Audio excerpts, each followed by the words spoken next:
Dr. Marcus Hale stepped through the heavy steel doors of the alien slaughterhouse, his heart pounding in his chest.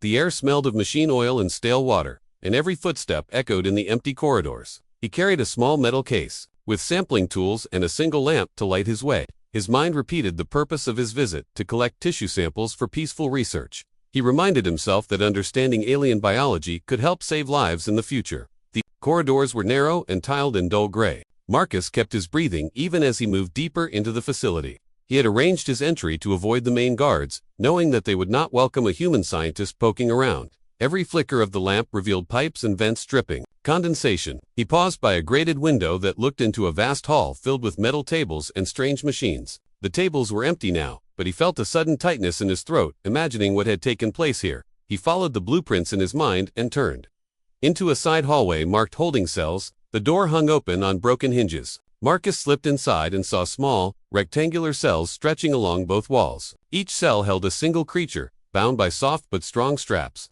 He moved carefully, shining his lamp on the faces behind the bars. Some creatures lay with eyes closed, exhausted. Others looked up with fear. Then his light landed on a smaller cell near the end of the row. Inside that cell, huddled on the cold floor, was Lyra.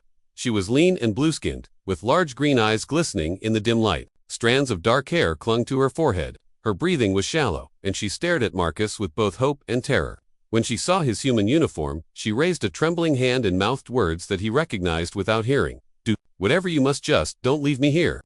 Those words hit him like a blow. He knelt beside the cell and extended his gloved hand to touch the bars. Lyra's green eyes widened, and tears tracked down her cheeks. Marcus felt his world shift. He came here to collect samples, to remain detached and scientific, but now she was begging him, trusting him with her life. He could not walk away carefully. He unlocked the straps around her wrists, using the small key he had taken from a guard's belt. He spoke softly, though he did not yet know her language fully. "I am here to help," he murmured. Lyra's lips curved into a slight smile, relief shining in her eyes.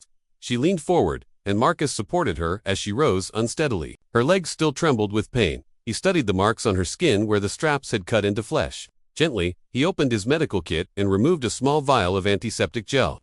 He cleaned each wound with tenderness, as if caring for a child. Lyra watched him in silence, her breathing growing steadier. Marcus wrapped light bandages and spoke reassurance in the few words he had practiced. "I will not leave." As he worked, Marcus thought of all the others locked in cells down the hall. He realized this place existed because some beings valued profit over life. The injustice burned inside him, stirring a fierce compassion. He breathed deeply, feeling for the first time the true weight of his mission. It was no longer about tissue samples or academic praise. It was about saving these innocent lives. He gently helped Lyra to her feet and offered her a sip of water from his canteen. She drank gratefully, her eyes filled with a flicker of hope. Marcus noticed the way her shoulders straightened, as if her spirit, though wounded, refused to be broken. He reached into his coat and handed her a clean cloth. She folded it carefully, her small fingers brushing his palm. Lyra leaned against him as they moved toward the cell door. Marcus paused in the hallway, glancing back at the rows of cells. He felt a surge of determination. He would find a way to free them all. The cold clang of distant machinery reminded him of the risk, yet he did not hesitate. He placed one firm hand on Lyra's back and spoke. "I promised I would not leave." Lyra looked up at him with gratitude and trust shining in her green eyes. In that moment, Marcus knew his life had changed forever. He took a steadying breath, squared his shoulders, and led her into the darkness beyond the holding cells. His mind brimmed with plans, but his heart was anchored by a simple truth: no one would be left behind under his watch. In the stillness of the EOS's lab, Marcus worked with steady hands. Lyra sat on a narrow bench, her blue skin now paler where Marcus had cleaned her wounds. He unfolded a fresh bandage and wrapped it gently around her arm, speaking in soft, broken words he had learned. Lyra closed her eyes and nodded, trusting him without hesitation. Outside the viewport, distant stars swept by, and the gentle hum of the ship's engines was the only sound. Finally, Lyra lifted a trembling hand to her chest and then pointed to the seat beside Marcus. She was ready to speak. Lyra's voice came in quiet whispers. She told Marcus of her homeworld, called Surin, where fields glowed under two suns. There, her people lived close to nature and shared all they had. Smugglers had come in the night, taking children and elders alike. Lyra had hidden in the tall grass, but they found her and brought her here. As she spoke, tears formed in the corners of her large green eyes. Marcus felt a tight ache in his chest. He handed her a small cup of water, and she drank gratefully. Marcus set down his tools and unrolled the slaughterhouse schematics on a metal table. The map showed long corridors, guard stations, and locked doors. He traced a path from the holding Cells to the exit docks. Each line he drew made his pulse quicken. He thought of the rows of desperate creatures still trapped behind bars. He thought of the families on Saren waiting for their lost loved ones. His promise to Lyra echoed in his mind. I will not leave. A soft chime rang from Marcus's communicator. He glanced at the screen. A message from Commander Yu, insisting he return immediately. Marcus's jaw tightened. If he obeyed, Lyra and the others would stay behind forever. He slipped the device into his coat pocket and turned back to Lyra. She looked at him with hope blazing in her eyes.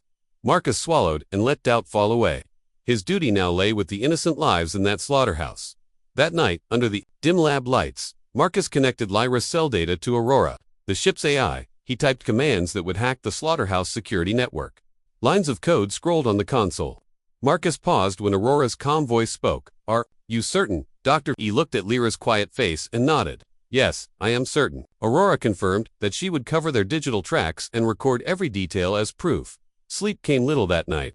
Marcus sat by the viewport, holding a small hala of his sister, Maya. She had once begged him to use his gifts for good. He had promised her he always would. Now, gazing at her laughing face, he felt both sorrow and resolve. He tapped the hala and whispered, I'm doing this for them. For you. The stars outside seemed to shine a little brighter, as if urging him onward. At first light, Marcus entered the lab where Lyra waited. Her strength had returned, and her eyes shone with determination. She rose unsteadily as he offered his arm. Marcus smiled gently and said, It is time. Together, they reviewed the plan one last time. Aurora would breach the doors. Marcus would guide the prisoners, and Lyra would lead the way through hidden maintenance tunnels she had memorized. As they prepared to depart, Lyra placed her hand on Marcus's forearm. No words passed between them, none were needed. He saw her trust, and he felt his own courage swell. Humanity's finest trait, he realized, was its willingness to stand for the helpless. With one final nod, Marcus opened the lab door, and they stepped into the corridor, ready to bring hope to the darkness of the alien slaughterhouse. Marcus and Lyra moved silently through the shadowed corridors of the slaughterhouse, their footsteps muffled against the cold metal floor. The faint glow of emergency lights cast long, trembling shadows on the walls. Marcus paused at a reinforced door marked Cell Block A and lowered his voice. Aurora, override the lock, he whispered into his wrist console. A soft chime answered him, and the heavy latch clicked open. Lyra's green eyes shone with relief as she slipped inside. Marcus close behind her. Inside the block, rows of cells stretched into darkness. Each held a trembling form, bound by quiet fear rather than chains. Marcus pressed a gloved finger to the first lock and turned it. The door swung open with a low groan. A small, pale creature stumbled forward, blinking in the sudden light. Wide eyes met Marcus's gentle gaze. He offered his hand, and the creature took it without hesitation. Marcus led it into the whisper of light beyond the cell, and Lyra guided it onward, toward the exit. As they moved down the row, Lyra touched each cell's control panel. She tapped in a code that Marcus had taught her. This way, she murmured. In her soft, lilting tongue, Marcus repeated the words in his own voice so the AI could log the success. One by one, cell doors clicked open, and creatures emerged. Their bodies small but their eyes bright with hope. None spoke as they followed. Marcus and Lyra. Words would come later. For now, their shared relief united them. A sudden alarm bell tolled through the halls. Sharp and urgent, Marcus's heart raced as red lights bathed the corridor. He glanced at Lyra. Stay close, he urged, and she nodded. Aurora's voice came steady in his ear. Security teams are on the way. Proceed to the maintenance tunnel, 3 minutes. Ago, Marcus swallowed. He grabbed Lyra's hand and dashed toward the side door labeled Maintenance Access. Lyra used a battered keycard to open it, and they slipped inside together. The maintenance tunnel was narrow, lit by a single row of old bulbs that flickered overhead. Pipes rumbled above them, and the air was damp, tinged with engine oil. Behind them, soft footsteps grew louder as guards searched the main corridors. Marcus led the group forward, guiding each rescued creature through the cramped space. Some stumbled, uncertain of what lay ahead, but Lyra moved beside them, offering words of comfort in her gentle voice. After winding through damp turns, they reached a larger chamber where Marcus paused to catch his breath. He adjusted his console and spoke to Aurora, sealed the corridor behind us. A distant door slammed shut, cutting off any pursuers. Lyra exhaled, relief flooding her features. The rescued aliens crowded around Marcus and Lyra, their voices rising in a soft chorus of gratitude. Marcus smiled, feeling the warmth of their trust. He patted one small shoulder and said, "We are safe for now." Beyond the chamber, a grated platform led back up toward the docking bay. The group climbed together, each step bringing them closer to freedom. Lyra moved beside Marcus, her hand lightly resting on his arm. She nodded toward the creatures, urging them onward. Marcus noticed the way her eyes sparkled with determination. He realized that her courage had become his own. Despite the fear and the alarms, they had made a promise and they would keep it. As they neared the top of the platform, Marcus looked back down into the dim tunnel. He saw the last of the creatures stepping into the light, their bodies small but their spirits healing. He felt a surge of pride and hope. Almost there, he whispered. Lyra squeezed his hand and offered him a gentle smile. Outside, the hum of engines grew louder. The ship awaited them. Marcus took one last deep breath, steadying himself. Ahead lay the final steps of their daring rescue, but in that moment of calm, he knew they had already changed many lives. Their path to the ship would not be easy. Alarms still echoed, and guards would be on edge. But Marcus and Lyra led their newfound friends forward, each step forward a testament to their unbreakable promise. Hope glimmered in every eye as they climbed toward freedom, and Marcus felt the strength of humanity's best trait shining through him, the courage to stand for the helpless, no matter the danger. Marcus and Lyra stepped out of the maintenance tunnel into a low-ceilinged service corridor. The red emergency lights pulsed overhead, and the distant alarm bells still rang. Marcus held Lyra's hand tightly and scanned the hall. A pair of guards stood at the far end, their helmets reflecting the glow. He pressed a finger to his lips and pointed to a side door marked Service Access. He whispered into his wrist console, "Aurora, cut the cameras and alarms here." Immediately, the security feed went dark and the corridor lights dimmed. Marcus and Lyra slipped past the guards unnoticed. The rescued aliens followed quietly, their small footsteps echoing once, then fading. None spoke. Their hopeful eyes said it all. The corridor opened onto the vast docking bay. The EOS waited, its ramp lowered and engines humming softly. Dim overhead lamps showed the sleek, white hull and the open sky beyond.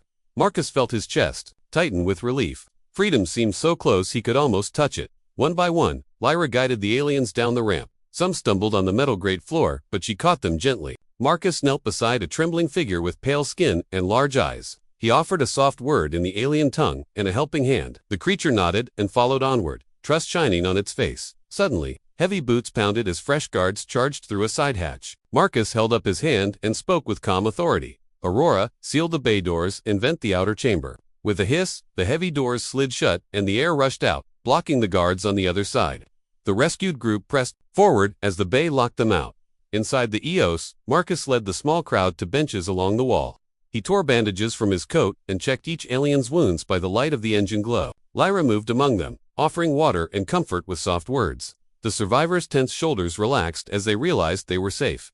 Marcus gave Lyra a grateful nod. As the ship lifted off the platform, the slaughterhouse grew small beneath them. In the command module, Marcus keyed a transmission to the Interplanetary Council. He sent every file, every recording of the facility's horrors. Lyra watched the data stream with shining eyes.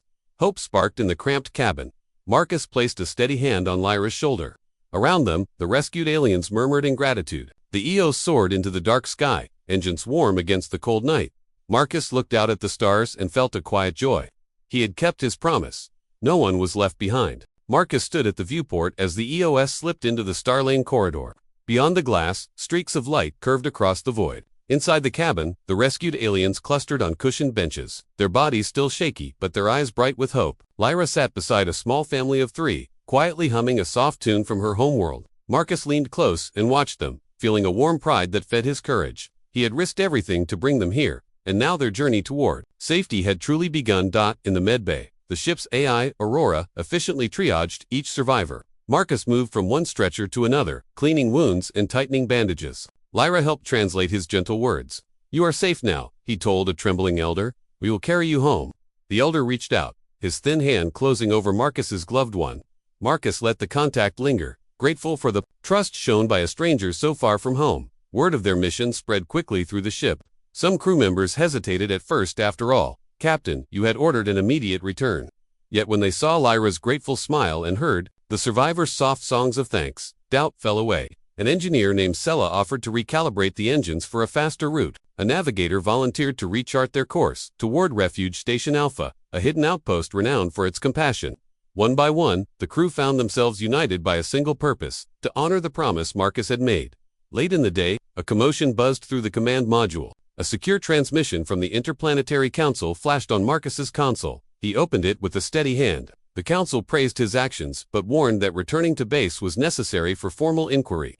Marcus felt a flicker of worry, but he remembered Lyra's plea. He tapped a reply. They would continue to the station first and then cooperate fully. He added a personal note: "Some promises cannot wait." He sent the message and turned to face the room, meeting each officer's eyes. No fear showed on their faces, only resolve. That night, Marcus and Lyra walked the ship's upper corridor, illuminated by soft blue glow plates. Lyra spoke in gentle whispers about her dreams of returning to Saren and helping rebuild her village. Marcus listened, his own dreams stirring. He thought of his sister Maya, who had inspired him to protect the vulnerable. He squeezed Lyra's hand and said, "We will make that happen." Lyra's green eyes filled with tears, not of sorrow, but of relief and hope. In the hold, children played games with simple wooden toys that Marcus had brought aboard. Their laughter rippled down to the crew quarters and stirred something deep in every heart. A small boy dropped a toy spaceship and Lyra bent to pick it up. Marcus watched as she tucked it into the child's arms. The child's face lit up, and he ran back to his mother. Marcus realized then that hope was not just in grand actions but in small moments of joy. At dawn, the EOS slid out of hyperspace near Refuge Station Alpha. The station's curving spires glowed like pearls against the black sea of stars. Marcus stood beside Lyra as they approached the docking bay.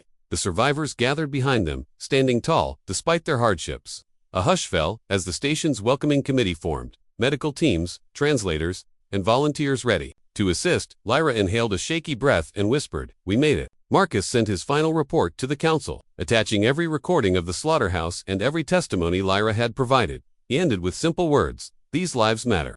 Then he turned to Lyra. Behind them, the station doors opened. Light flooded the ship, warm and bright. Marcus felt tears in his eyes. Humanity's compassion had carried them through darkness, and now that light would guide them home. Marcus stepped off the ramp into the bright hall of Refuge Station Alpha. The walls glowed with soft blue light, and volunteers moved calmly among the arriving survivors. Lyra hovered by his side, her green eyes wide with wonder at the station's gentle bustle. Marcus felt relief wash over him. After days of danger and fear, they had found a safe haven. His promise had carried them through the darkest hours, and now a new chapter was beginning.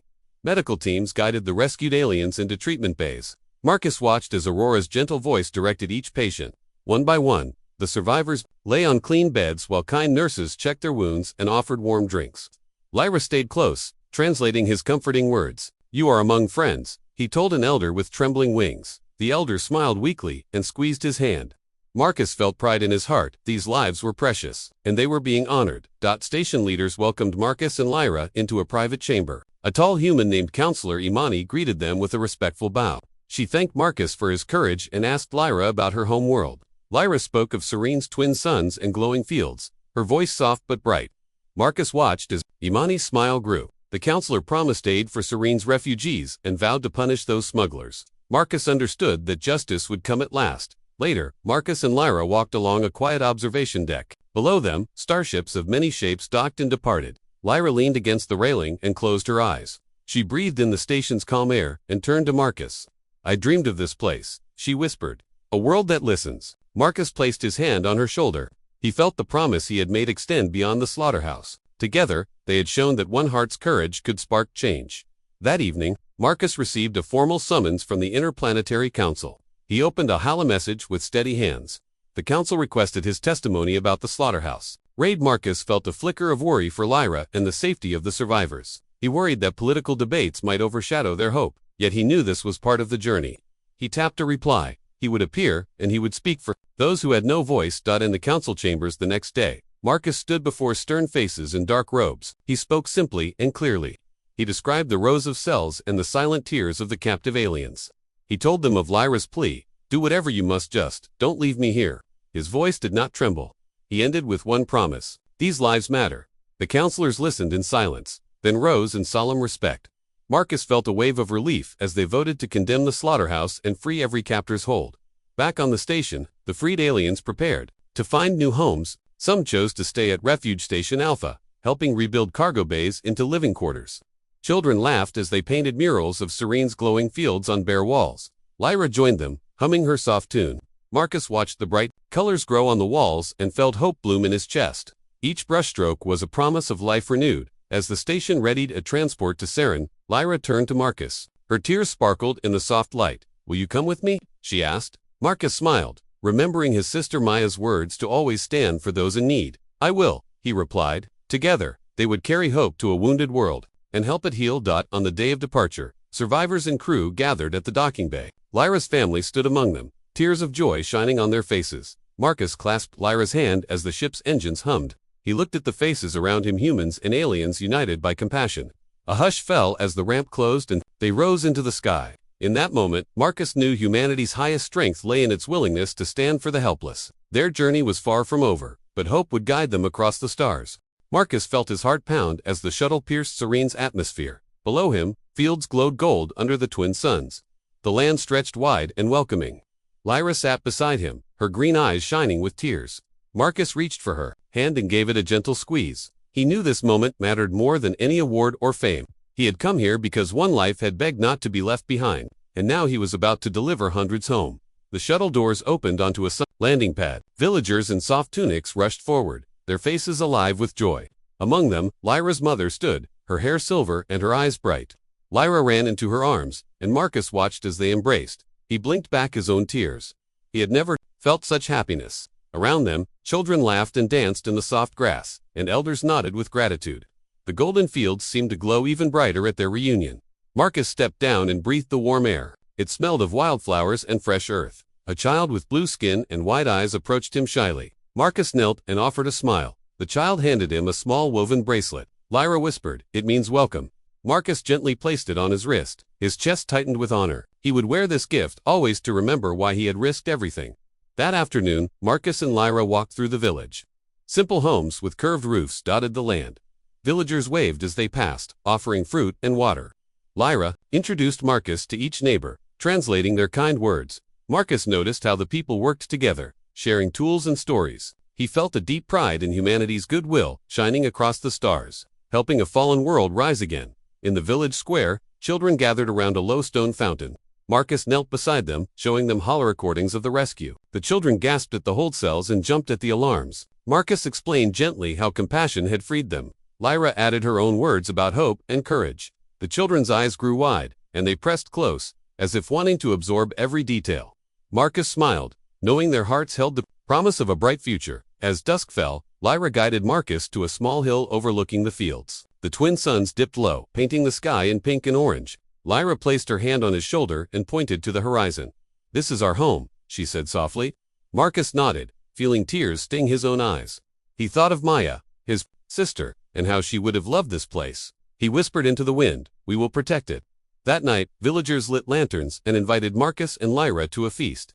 Tables groaned under bowls of sweet fruit and spiced grains. Marcus tasted each dish, his heart full. He listened as elders spoke of rebuilding schools and planting new orchards. Lyra translated their hopes and dreams. Marcus offered his skills. He would help design wells and teach science to curious young minds. The villagers cheered at his promise. In that simple hall, under lantern glow, he felt a deep bond with these people. Weeks passed, and Marcus worked alongside Lyra and the villagers. He helped dig trenches for irrigation and set up lab instruments to test soil. Lyra taught him the language of plants and stars. Together, they opened a small school where children learned both Serene's traditions and human science. Marcus watched as their eyes lit up when they made new discoveries. He remembered Lyra's first tearful plea. Now, those tears had turned to hope. On the day of the school's first class, Marcus stood before a row of eager faces. He spoke in simple English, and Lyra translated, "Science helps us understand the world. Compassion helps us protect it."